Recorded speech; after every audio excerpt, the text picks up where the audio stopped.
we will start with the flag pledge. I pledge allegiance to the flag, the United States of America, and to the republic for which it stands, one nation, under God, indivisible, with liberty and justice for all. And the four-way test? Is it the truth? Is it fair to all concerned? Will it build goodwill and better friendships? Will it be beneficial to all concerned? And Ed Studniski has an invocation for us today. I do. And the invocation today comes to us from a book called The Sacred Enneagram. It's a little thing that we're doing at our church council, and it's written by Christopher Hewarts. I don't know if you're familiar with this at all, but it's kind of interesting. This is the first page of the book that I want to read some, first page and a little bit of the second. And he writes, for the last decade, I've been meeting with Father Larry Gillick for spiritual direction. He is one of the most perceptive peoples I know. He's a scrappy old Irish-American Jesuit priest. And sometimes as I'm leaving the office, his office on Cretin University's campus, he affectionately says, sometimes you need a good butt kicking. Once he told me the story of a visit he made with a local Catholic elementary school. After sharing with the group of students, a young girl, probably third or fourth grade, approached him and struck up a conversation. A few moments into the discussion, a pure look of astonishment flashed in the student's eyes. Suddenly, she blurted out, "You're blind," which is true. Due to a sickness, he lost his sight when he was just a small child. With genuine tenderness, Father Gillick responded, "That's not news to me." But before he could say anything else, she quickly moved from shock to sadness, replying, "You don't know what you look like." That profound statement from such a young person caught Father Gillick off guard, and before he could comment, she softly said, "You're beautiful." I'm deeply moved every time I think about the little exchange. It's a very human story in which many of us can find our own story tucked inside. When it comes from recognizing the truth of our own identities, most of us experience a symbolic version of blindness that keeps us from seeing ourselves for who we really are. And certainly when we've experienced the year like we have behind us, I think a lot of times that symbolic version of blindness impacts us all. So today, and I've seen you all, I get to tell you, you're beautiful. Won't you pray with me? Gracious God, you've made us in your image to be beautiful. And we just pray that each and every day that is reinforced for us and that those around us will experience the beauty in our lives. In your name we pray. Amen. Thank you so much, Ed. That was beautiful. I want to thank Lauren for being our record reporter today. And I see that we have a number of new faces. I think many of you are here with the speaker today, but Charlie, I think, can I have you unmute and introduce yourself and the guest? Hi, my name is Charlie Cogan, and I'm from the Rotary Club in Northfield. I'm one of the team leaders for Polio Plus in the district, and I served as a Peace Corps volunteer in Togo many years ago, and I wanted to thank the Roseville Club because you've helped us on some projects for Togo in the past. One was to redo an old fountain called the Midudu Fountain, and then another was for some large diameter wells. So we're all kind of distant relatives to Togo in our own way, right? Wonderful. Well, thank you for coming today and for being our contact, and appreciate that. Is there anyone else who is visiting but not a speaker? Greg, you are our contact as well, so thank you for being here. All right. My name is Foli Dosevi. I'm with Diaspora Forces, and I'm not a speaker.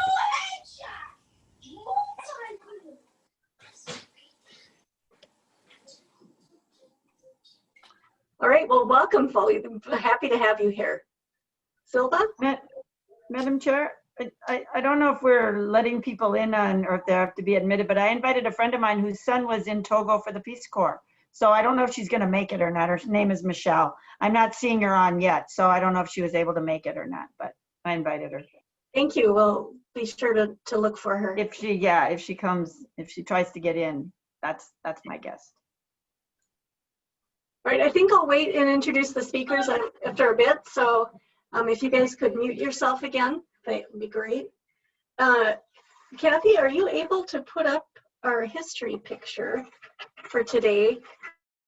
I happened to find, it's not really a picture, it is a poem that was written by Mary Ruprecht and Tony Cheetah to the, not the tune of, but 'Twas the Night Before Christmas, that poem. And it was about the project that they did after the Grand Forks flood for the Christmas decoration project. So I'm just going to read a few of these verses. 'Twas 22 April, and all through the town not a creature was stirring, the world had shut down. The waters had risen, the dikes had gave way, they could not remain, there was nowhere to stay. They packed their belongings, they ran in the night, they scrambled for safety and gave up the fight. The water just stood there with nowhere to run. Then when we all thought the worst had been done, we watched on TV with sickening dread. Grand Forks is burning, the news reports said. Staying in shelters with strangers and friends, it seemed that their whole world had come to an end. It didn't take long for the country to see help would be needed as soon as could be. To help patch their hearts and help dry their tears came money and canned goods and brave volunteers. They happily jumped in to do what they could and gave of themselves for another one's good. Candles and tinsel, decorations and lights, memories of past family holiday nights. They'd packed them away and now they've been lost. The waters destroyed them, another deep cost. We take it for granted, prepare for the season, but they still need our help, there's no better reason. The solution is easy, in fact, it's a cinch. You'll want to join in unless you're a Grinch. So we've been given so much, it's time that we share. Let's do what we can to show Rotary cares. Anyway, I thought that was an appropriate memory from a Christmas time a number of years ago.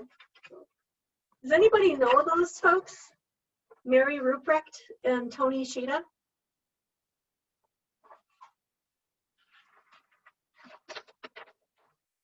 All right, well, we'll move on to some announcements now. We had our online auction, our first ever attempt at fundraising online. And I have to say, with deep gratitude to Maggie and to Kathy for all the work they put in on this.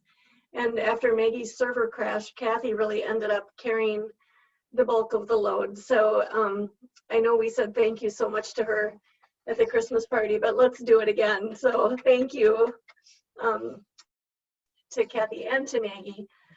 We, by the time our expenses are taken out, we think we made $4,000, right around there. So for a first attempt in like 4 weeks, that's pretty good, right?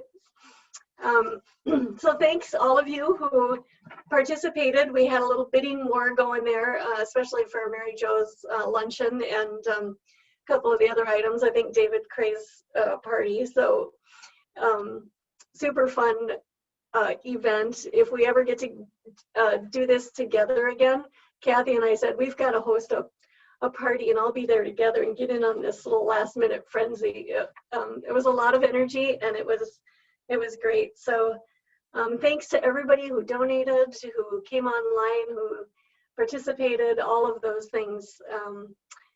It's nice to have at least a little bit of money to move forward with, to do the work that we love to do, which is helping others.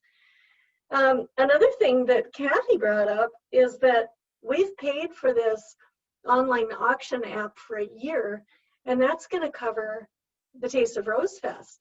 And so Kathy might be able to explain this better than me, but at checkout time, well, Kathy, would you explain it? Oh, what it means is that for the Taste of Rose Fest, we can have the items there, but at checkout time, everyone will be checked out automatically on their phones. And there will not be long lines waiting to check out your items at the gate. So the guests probably will be very happy. I think it should modernize and streamline and be a really, really nice feature. So excited about that. David, oh, go I ahead. have a question, Madam Chair, on the auction. I got in a little late and I didn't get all my bidding done before the end of the time. And there were some items that I think, I would have bid on, but I didn't get in early enough. That maybe there weren't any bids put on. Is there any way that you want to give us one more day to do this, or no? Is it all done? Yeah, Kathy? This one being so close to the end of the year, I did close the books. So Okay. everything's done right now. During the summer, it might be a different story. I'm off all next week, so I had to close everything. Yeah. early. Okay. I have Just- one other question. Kathy, on the Taste of Rose Fest for next year and being able to use this as you just described, sounds wonderful. Would it be possible also to have those events up on a silent auction where people who do not make it to the Taste of Rose Fest could actually also bid at the same time? Yes, that's the advantage to it. So we can have people bidding from home, not at the taste, and bidding on items that are there, and just have them, which will help. Wonderful, thank you. Those are great questions. I appreciate you asking those. Kathy just said that she's learned a ton about how to advertise from watching other experts in it and how to bundle items. And so we've got to learned a lot. So 4,000 is a good return on that learning curve.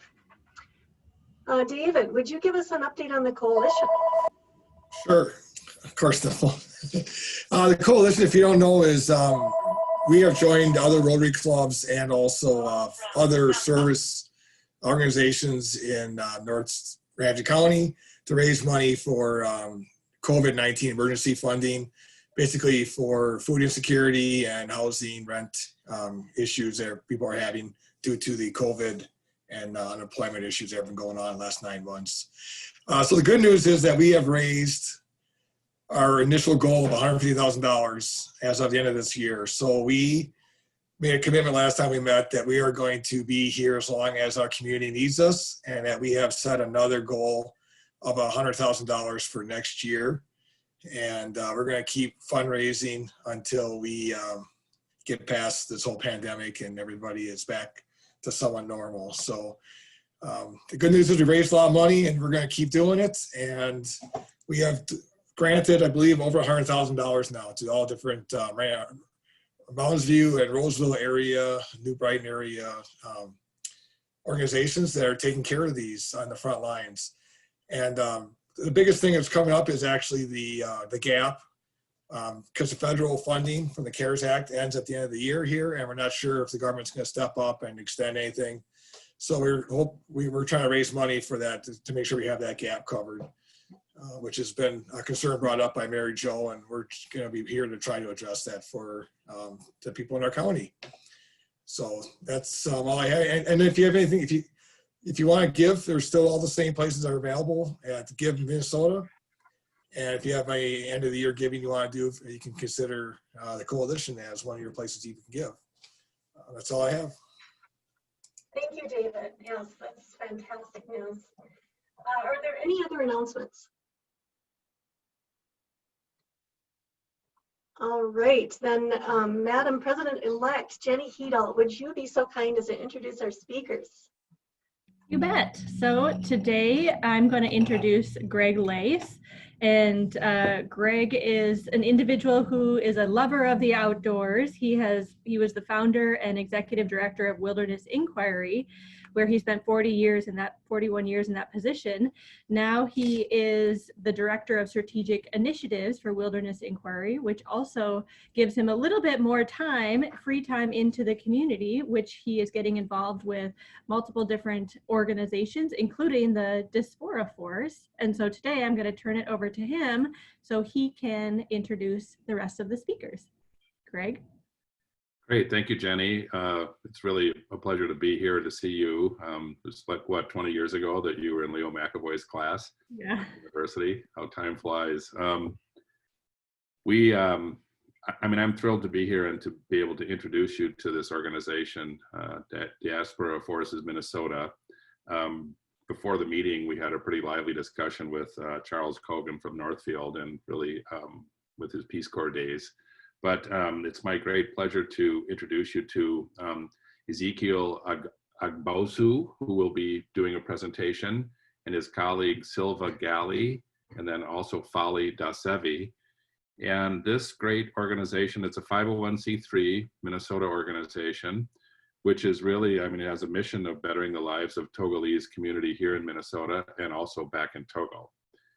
And so it just never ceases to amaze me of the diversity and fun and great people here who live in Minnesota. And it's my pleasure to introduce these gentlemen to you. So Ezekiel. Thank you, Craig.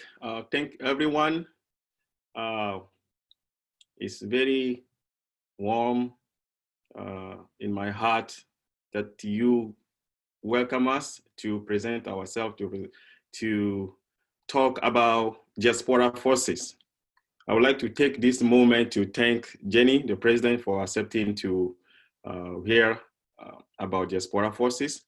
My name is Ezekiel Agbosu. I'm Togolese. I'm originally from Togolese, and I moved to Twin City 12 years ago, and since then I loved it, and I stay here, and I've become a part of Minnesota, and become one of you. I'm a secretary of Diaspora Forces, and I would like to present to you my co-host, my board member, Sylvestre Gali. And beforehand, let me pull up my presentation, and then I move on with my presentation. Let me see here.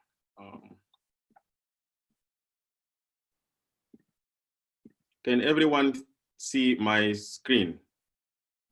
Yes. Okay, so let me extend this. And then, like, present.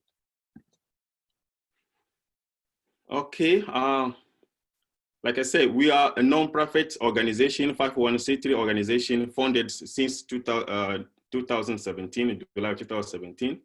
We are all a young professional who think that pulling our forces together will bring a brightness to Togolese residents in Minnesota, and at the same time will help other people back to our origin. There is an others in our local language say that Zeibwame Akasai Yatole. That means from the dark bottom of the casserole came out the brightest porridge. And that means we are always connected to Africa, to our origin. And wherever we are today in America, in a country where we are, we want to bring that known to everybody. We want to pull our forces together to get to know them. So allow me to present to you Diaspora Forces and its board members. Our key board members is Sylvestre Gali, who is among us. He's the executive director. We have other people who are always with us as a board member, but they are occupied today due to work and other emergencies, and they can join us. I have Kojobi Viano, who is a chairman, Junior Auga, a vice chairman, and myself, Ezekiel Agbosu, I'm the secretary of the board, Semego, a treasurer, Leandre Apom, the project manager, and also the interim project manager, Foley, who is also on the call right now. Let me tell you a little bit about Togo. Togo is a small country located in West Africa. Before it named Togo, it was German colonized country. It's called Togoland. And in 1984, Togo was under protectorate of German country between our former king and the German explorer. But due to several wars that happened in the world, and after 1946, Togo was separated after Germany lost, and Togo was divided into different land because Germany has to pay for the loss of the war, and all German acquisition to be taken away from United Nations decision. And Togo was divided into two pieces. The small piece was incorporated in Ghana, and today it's completely dissolved, connected, integrated in Ghana that you didn't really tell. Otherwise, Togo was the biggest part in West Africa, but because they divided, now the smallest part is the part that you can see all around here, and it's Burkina Faso is in the north, Benin is in the east, and Ghana is in the west. And there is a piece from here that my cursor is showing that is also used to be Togo. And Togo gained its independence in 1960. And since then, we are all equal country, aspiring to be democratic country. So that is where we come from. And Togo has a lot of fun facts. If you are looking for a country to go to have fun, meet the diversity, and also do tourism, Togo is one of the peaceful country beside all some political unrest that does not have anything to do with the peaceful nature, peaceful culture of the people of Togo. And as you can tell, some of the those are the pictures. You can see very, very rich in the culture, in the color, and in its own dimension, and a nice shore of ocean, Atlantic Ocean, that is right there in the Lomé, that once you get to Togo, you will explore. And that's one of the fun fact about Togo. It's not just a nice thing, the culture that you can see in Togo. And we always say that, us in Togo, we start from zero and we aspire to be heroes. And that is our principle in the diaspora forces. You can tell from this picture that, in the left corner, the first picture, those are the students that are, the world future leaders. And the help is showing up front right there that those people need help, either for a seat or either for a place to do a better education. And in the middle picture, we see two girls trying to get water from a well. And that well is actually the best at that moment, that time they take a picture of. Imagine people who are far away in a rural area who does not even have their well protected, that they have to put a rope and pull the water, and some of them have to walk long distance to go fetch water under the bridge. And that is the water that they're gonna filter. That's the water they're gonna boil so that they can, have a water that we are blessed in Minnesota to turn on a faucet and have it drop down. The water that is, all snow all around here. And that's what we are here to call upon you to join that cause. And after listening to some of your members before the meeting started, I am passionate, I'm positive, I'm pumped that you already started this kind of work already. And we are just gonna be one additional strength or extension for you to reach that same goal, to help this community aspire, also see the good cause that you're already working on. And I mean, what is the Diaspora Forces? We are non-profit, but we have a mission. We have a goal that we want to achieve. Our mission as a Diaspora Forces is to do a cultural integration in Minnesota. And we see a very big difference when it comes to diversity in Minnesota. But we are the one who can bring it up, and then we all embrace it.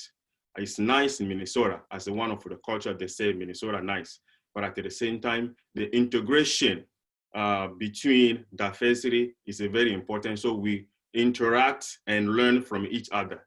And we aspire to have innovative ideas, leadership among Togolese descent, Togolese people that are here trying to aspire, try to admire other people who grew up in Minnesota, so that we also can be one of the leaders to bring a positive growth, sustainable development to the table for Minnesota.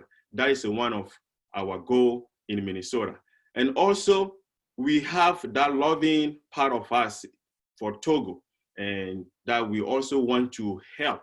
As we saw in the previous picture, those girls that are suffering to fetch water, those girls that are suffering to get education, we want to help them with a little that we have. We want to support the social change. We want to educate people. We believe that development starts from the mind mentally.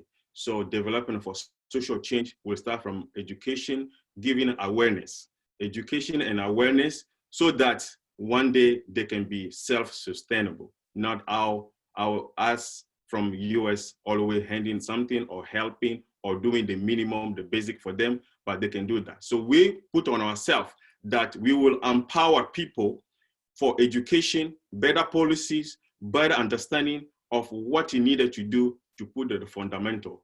And that is one of our mission as well. And what is our goal is that our goal in Minnesota in short term is to raise awareness about COVID-19 in our local language, because after doing a statistic, we noticed that the population of Togolese that are growing up in rampant number in Minnesota, they are bringing, or they have some senior citizens who were lucky enough to come to Minnesota, but can, due to language barrier and cultural differences, they are not connecting through English and all the communication that are going through media immediately. And some of them are sending information that are not true and correct about COVID-19. So in short term, we put it to our responsibility to do public communication, to educate people about what the Department of Health and COVID-19 team are doing in Minnesota. So we translate it in local language and send it to them. And when we hear that one of our leaders or our members are exposed to COVID-19, we prepare our hard meat, our hard dish, and send it to them to support them, because they're supposed to quarantine for 2 weeks. But most of our people that we know, they live paycheck to paycheck, and once they are not there to go, they are afraid even to go to a market, and they are not used to all this high technology for dropping food, and they cry it all over the phone. And we have a team that, drive them some hard food. We make a local food and we drive it to them. The short term, that's what we're doing. And we're trying to strengthen the Diaspora Forces operation in Minnesota to support our mission. And most important also, we think about intergenerational growth by implementing a project that can support our youth from high school, elementary, college, to mentor them and show our examples, how we work hard to get to where we are today, to be a mentor for them, to educate them with a math or with any advice that we can give them, so that they can access the resources that are available to them. Sometimes people get to trouble because of lack of knowledge. That's what we are here for as a Diaspora Forces. And in long term, we want to create a social change in Togo, and like I explained at the beginning, and we want to build, school and libraries to give them those resources so that they can have, fundamental education basics. And we set a goal that, we want to build a water well just like I heard at the beginning that you started also, my Togo ambassador, Charles Cogan, did said, we want to continue on that and build at least 10 water well for schools in Togo.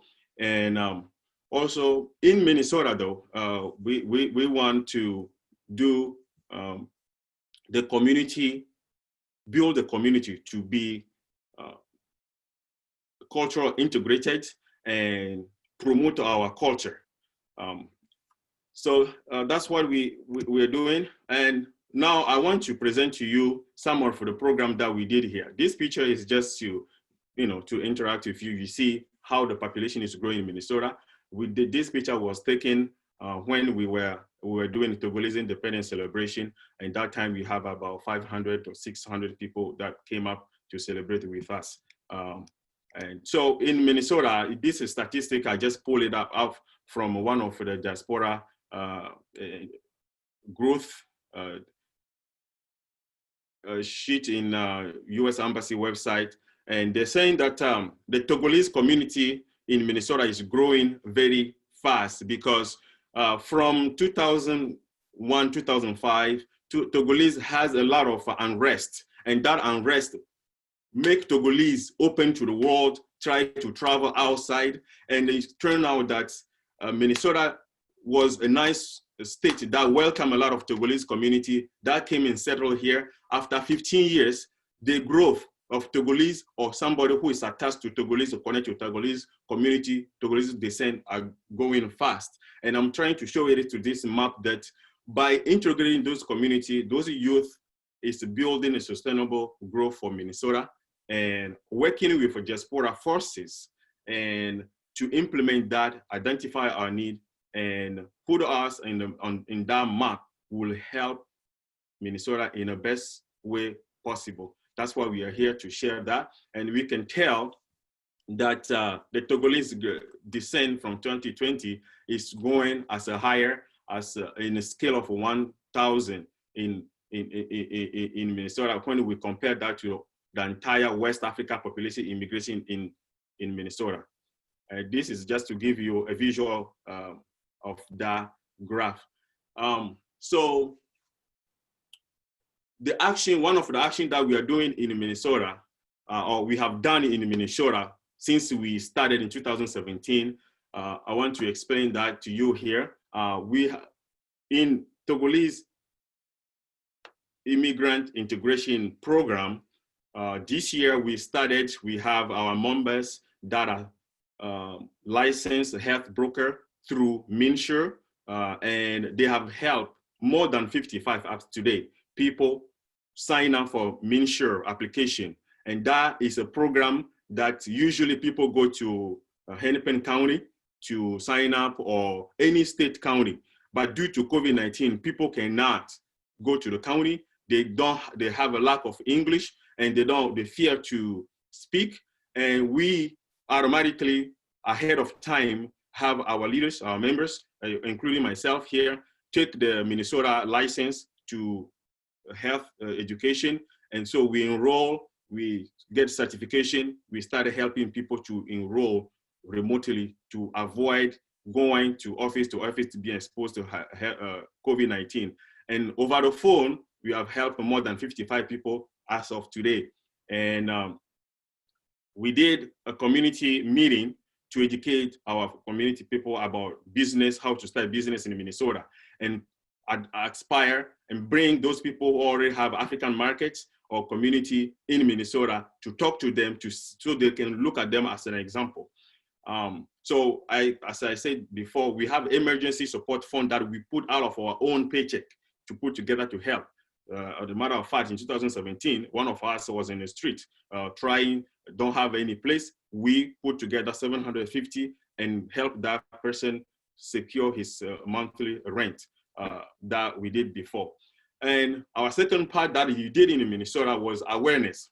We organized Togolese Diaspora Independence Day, and that the picture was previously from that. And we talk about Togo, we did Togo integration, we talk about cultural exchange. We organized a lot of conference calls among our people. and with other community, and this also is one of them. So those are the events that we organize, and I will show pictures down below later.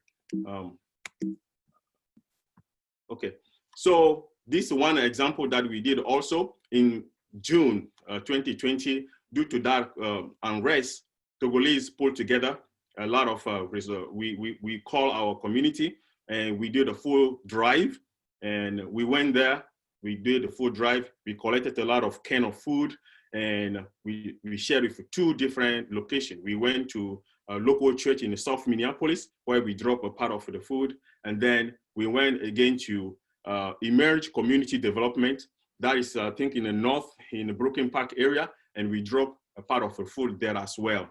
And those are things that we do actually, and we have a picture of them we want to show you. That's how we are also trying to integrate in the community in Minnesota. And yeah, this is one of the pictures as a fun fact about Togolese in Minnesota. This is one of the rally that we did in support of a community about what is going on to educate community. And this was done in Togo, in Minneapolis, in St. Paul here. So, and the photo of the right, that is one of the famous artists from Togo that we invite here and celebrate the Togolese Independence Day, who was dancing. His name is Ali Jayz. And the woman or the next to him also is one of the gospel singers. So we can see this is published in a newspaper in 2018. It's called Africa Paper, and you can look it up. If you Google Africa paper in Togolese, that will come up. And we do action also in Togo. And this one example is just to give you a preview about one of the activities that we did in Togo. Just recently, 3 weeks ago, we went to distribute books to students because they resumed school in Togo as well. And while they went there to distribute, this is one of the pictures they took for elementary students. So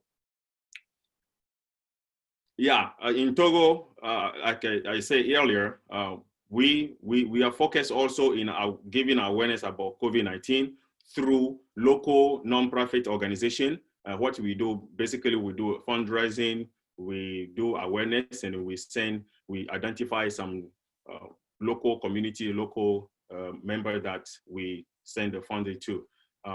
So we have taken a lot of initiative with the population. Those that are in very big hardship, we work with local leaders to identify the family that is in hardship, that cannot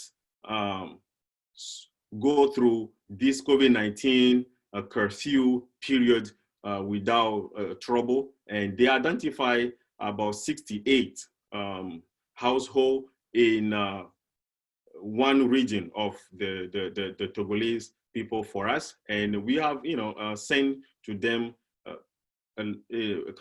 about 1,000 to 2,000 to them.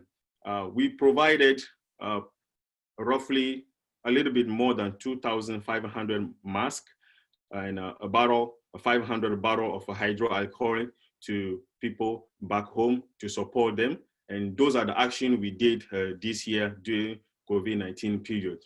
And also before in 2019, there have been a lot of unrest and poverty issue and people riot that happened. And we saw a lot of video that are now pleasing, and people needed to go to hospital.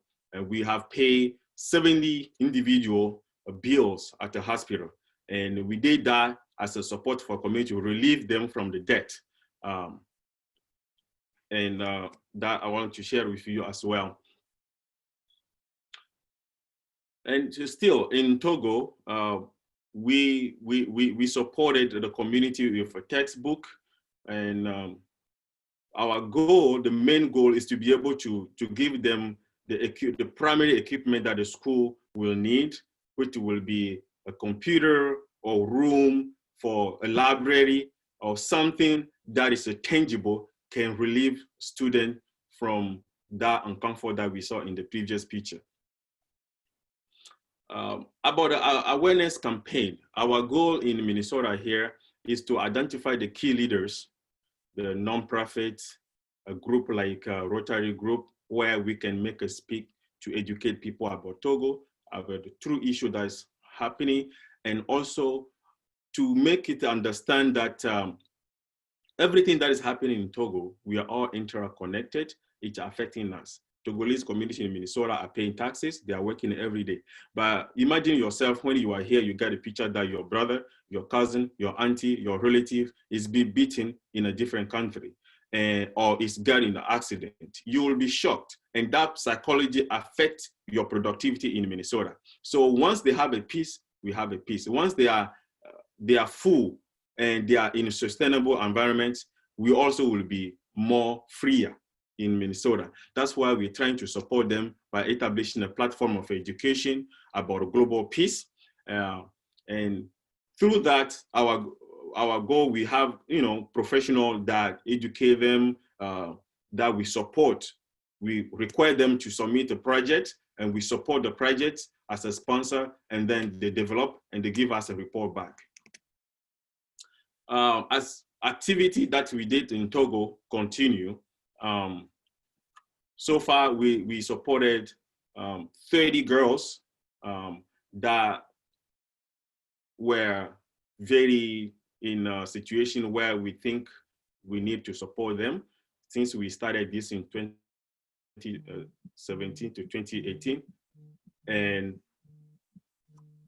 those 30 girls, we can tell that 12 today are at the university, and 8 will be preparing their baccalaureate this year. And the rest of them have graduated from high school so far. So, excuse me, my phone ring.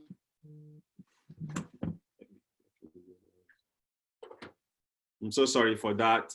I think it will probably create a noise for you guys. And that concludes all the activity that we have done so far about in Minnesota and also in Togo.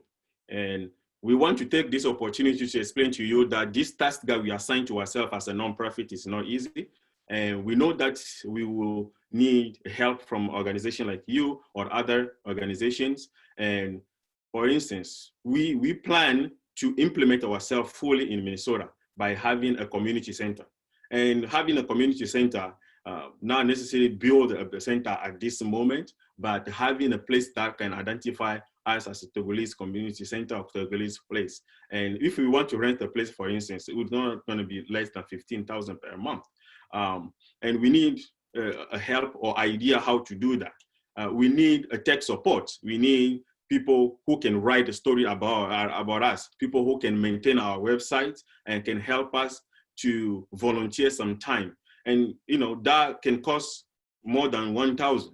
Who knows? We are just estimating, and we need volunteers that can be also our liaison, our advocate, a volunteer that can also help with office sometime, give us some time or give us some advice, give us some guidance, and connect us to either travel agency that can help us educate community more in Minnesota, or make a documentary, or a group of people who would like to do the well project that we assigned to ourselves in Togo that we can work with. And we are available to work with them and then to have that project implemented in Togo. Those are the thing that we put on our list as a call for help or call for action that we needed to do. And sharing that with you also, to you to think of, and if anybody have a goodwill to help us, that would be good. And for Togo, for instance, we want for 100% want to support those girls, and to estimate those girls that we help 30 that we helped before, that came from our own individual paycheck, but we also just a professional Monday to Friday people. And to help a girl from elementary all the way to baccalaureate or to university is estimated to at least 1,500 or 1,550 a year. And that, if we have a good donor who want to support the cause just like we did, that will be helpful.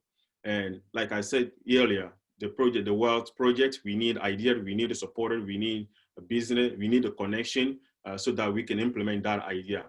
And other resources about the cultural integration. We know that you are a hub for other communities, and you have done there, you have been there, done that for other communities, and you will be a great support for us.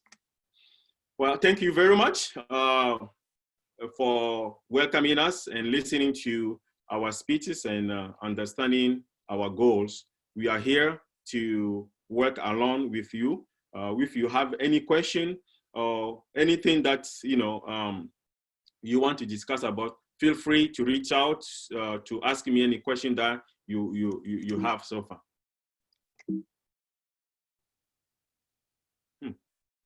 Well, thank you, Ezekiel, for a fascinating presentation. Do we have questions?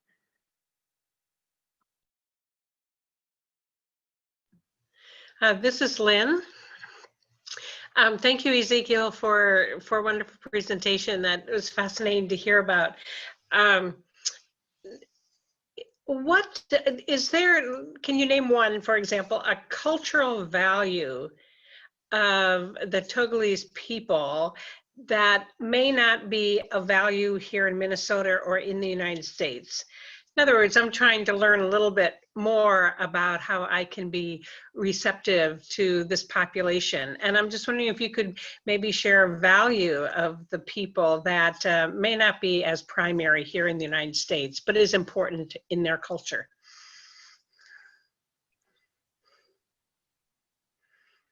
Yes, we have a lot of conception about life in general. For instance, our elders, we give them respect a certain way when you come to your house.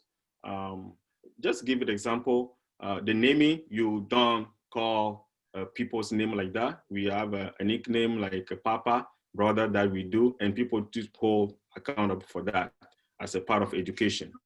The food appreciation, that is the one thing that we have a certain way of dealing with our food that American, it's a classic way, dinner time, lunch time, but sometimes people see it as a cultural conflict, and you go to Togolese home and you will feel, they will feel like a little bit downgraded about that. Those are the two examples I would like to give, but we can have more than that. Okay, thank you. I have one. Okay, this is Hyun. Actually, 4 years ago, maybe 4 or 5 years ago, I did have an employee who is from Togo. I never had any ideas where Togo located, and I didn't even know the country such as Togo. So he really taught me a lot. But one thing that I just wanted to tell you is that welcome. I think this is great that I welcome you, the country, because we work with other African countries. But my gosh, he was great. He was a good worker, very honorable, good manner. And I lost him because he's from Mankato, and he went back to job that he was working at the government.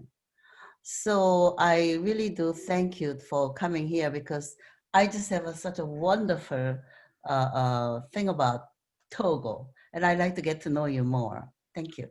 Thank you very much. I mean, that's warmed my heart. Thank you for the feedback. He was a professional, educated. I own a civil engineering company, and he did the inspection for us, the highway roads. Yes. But thank you. Great. Yeah, thank you for coming to speak to us. I'm originally from Kenya, so I'm always happy to see my brothers. Welcome very much. Thank you for having us. Hi, this is Ted Johnson. I have a question. Ezekiel, thank you for your presentation. Are the Togolese people in the Twin Cities sort of located in a particular area, or are they spread across Minneapolis, St. Paul, and the suburbs? Oh, thank you for that question. The Togolese population is more concentrated in the metro area at this point. But in Minnesota, we hear there's a few up in Duluth, in Mankato, and those are due to school. But do you have a high population that is also growing in California and Omaha? And you ask, so why Omaha out of other countries, and Texas too? And the reason is just, based on the invitation, whoever invited you was there, and that's how people get to know other people, and the population is also growing up there. Can you tell us a little bit more about the numbers of Togolese that are in the Twin Cities? And I was curious, more particularly than in Minnesota, but particular interest in where in the metro area. Yeah, last time we ran an inquiry through Immigration Services and also Amy Klobuchar office. They told us the estimation is 2,500 plus in Twin City, 2,500 plus. And then where in the Twin Cities? Are people spread through the Twin Cities metro area, or are they? Yes, Minneapolis, St. Paul, Blaine area, a suburban of Minneapolis area. Few in South Minneapolis like Burnsville, Roseville, and a lot of population also in Brooklyn Park, Brooklyn Center, Plymouth. So is that why your offices are Brooklyn Park? It's a temporary office that we have due to, one of our members have a house that we house our staff in there to document stuff. But we like to have, because the population is growing, you have a meeting, last time it was more than 100 people, we can still be in a home, especially in this kind of moment. I'm interested in this Hello. in a number of ways, but I also serve on the board of the American Swedish Institute in South Minneapolis. Yes. And they have been involved, some in the past, trying to help various immigrant groups trying to get established with a cultural society or a location or that kind of thing. Yes. And I don't know whether anybody from there has worked with any of your group or not. Not yet. We'll be happy to work with you on that so that we can also share the location or place. I see we have a question from Ane. Yes, not a question, but I would like to say thank you to Scale for coming and presenting about your community. It was really great to hear from you. I'm also originally, I'm Oromo from Ethiopia, so it's great to see someone from Africa doing this great thing. I grew up in Oromo community here for the last 20 years. We have done a lot of projects that actually your community is really doing, and I would love to get to know you more and, work with your community as a Rotarian from our club also as a community. So thank you. You're doing a great job, and I just want to express my appreciation. Thank you. Thank you very much, Anne. Well, we are doing this. I don't know if I can share some of the picture to inspire you. I said that at the beginning, in the last 2 minutes before we go, while you are talking, I can answer a question while I'm sharing it. If anybody have any question.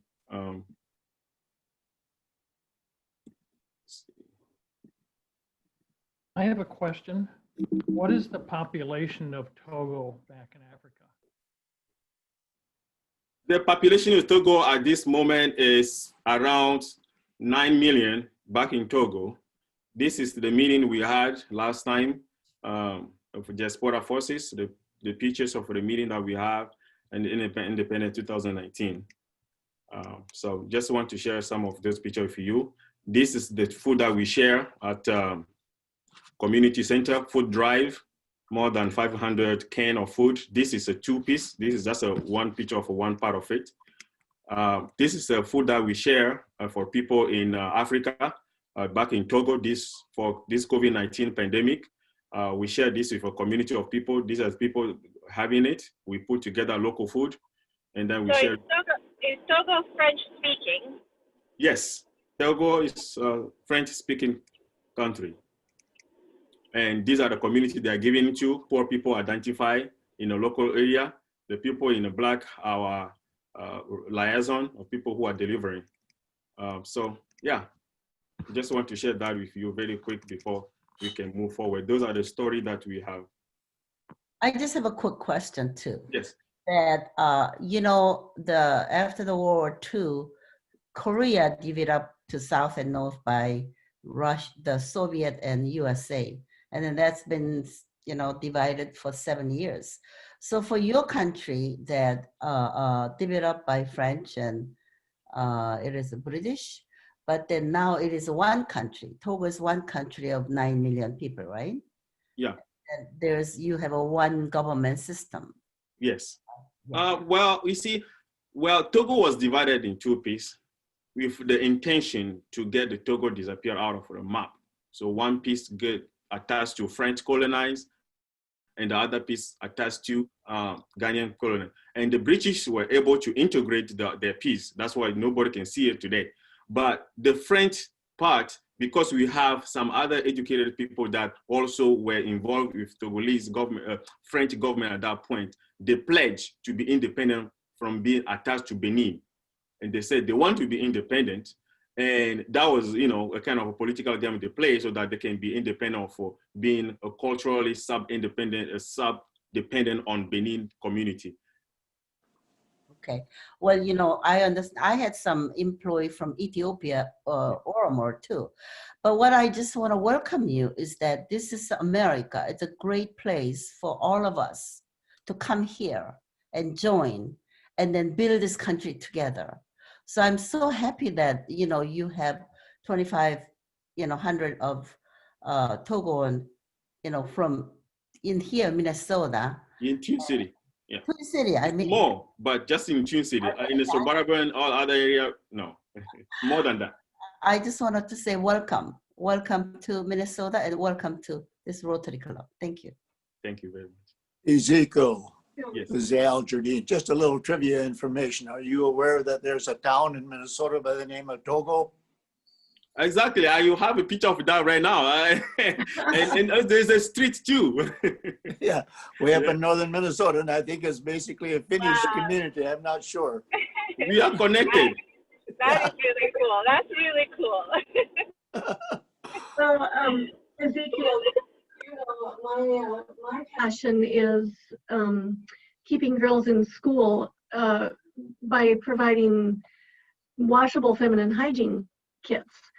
And so Ane and I are working together right now to get a shipment of 400 or more kits to Ethiopia. So anyway, I really applaud you for the work that you're doing. And just so you know, we do plantings in Rotary Woods at the Central Park in Roseville in honor of our speakers. And so we'd like to thank you for being with us today.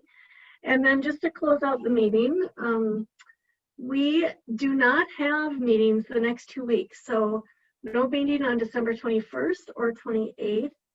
And on January 24th, we're planning to have some classification talks. And so Jenny will likely be approaching some of you and asking you to be speakers on January 4th. So I wish you happy holidays, everybody. Merry Christmas, Happy Hanukkah, and all the others, and Happy New Year, and all of that. And this meeting's adjourned. Thank you very much. Thank you all. Thank See you you so in much. January.